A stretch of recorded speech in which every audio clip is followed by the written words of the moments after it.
perkenalkan nama saya Komayo Ngasari dengan NIM 230 753 1047 dari program studi Sarjana Akuntansi Fakultas Ekonomi dan Bisnis Universitas Udayana. Nah, di video ini saya akan membahas salah satu topik dari mata kuliah Digital Society, yaitu hubungan antara budaya digital dengan nilai-nilai budaya lokal. Nah, kita semua sepakat, era digital sudah mengubah hampir seluruh aspek kehidupan, dari cara kita berkomunikasi, bekerja, hingga cara kita berinteraksi dengan budaya. Nah, inilah yang disebut dengan budaya digital, sebuah pola hidup baru yang terbentuk karena teknologi. Nah, tapi di Indonesia, kita tidak hidup di ruang kosong. Kita punya ribuan tradisi, bahasa daerah, dan kearifan lokal yang diwariskan turun-temurun. Nah, pertanyaannya, bagaimana budaya digital ini bisa berinteraksi dengan budaya lokal kita? Apakah saling mendukung, atau justru saling berbenturan? Contoh pertama bisa kita lihat dari media sosial. Banyak upacara adat seperti ngaben di Bali atau sekaten di Yogyakarta sekarang direkam lalu diunggah ke YouTube atau TikTok. Dampaknya besar, tradisi ini bisa dikenal dunia dan bahkan generasi muda juga bisa belajar tanpa harus selalu hadir langsung dalam prosesinya. Namun, ada sisi lain yang terkadang perlu dicatat.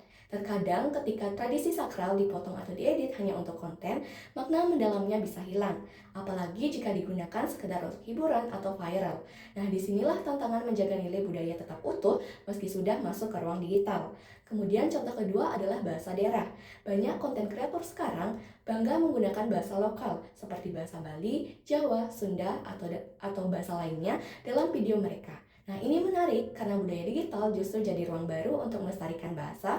Bahkan anak muda yang tadinya jarang menggunakan bahasa daerah, kini jadi lebih terbiasa karena menonton konten tersebut.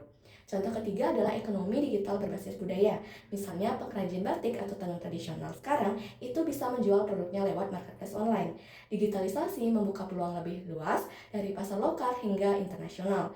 Tapi di sisi lain kita juga harus waspada agar karya budaya kita tidak ditiru atau diambil pihak luar tanpa izin, karena di era digital, isu hak cipta dan etika adalah hal yang sangat penting. Nah, dari sini kita bisa menyimpulkan bahwa budaya digital itu ibaratkan pisau bermata dua.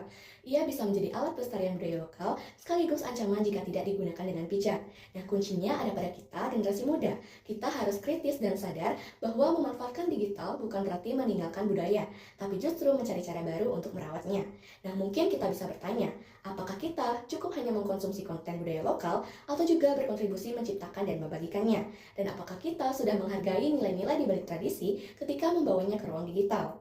Nah, jadi budaya digital dan budaya lokal bukan hal yang saling bertentangan. Nah, keduanya bisa berjalan bersama asalkan kita menjaga keseimbangan. Baik, sekian video dari saya mengenai hubungan antara budaya digital dengan nilai-nilai budaya lokal. Sampai jumpa di video selanjutnya.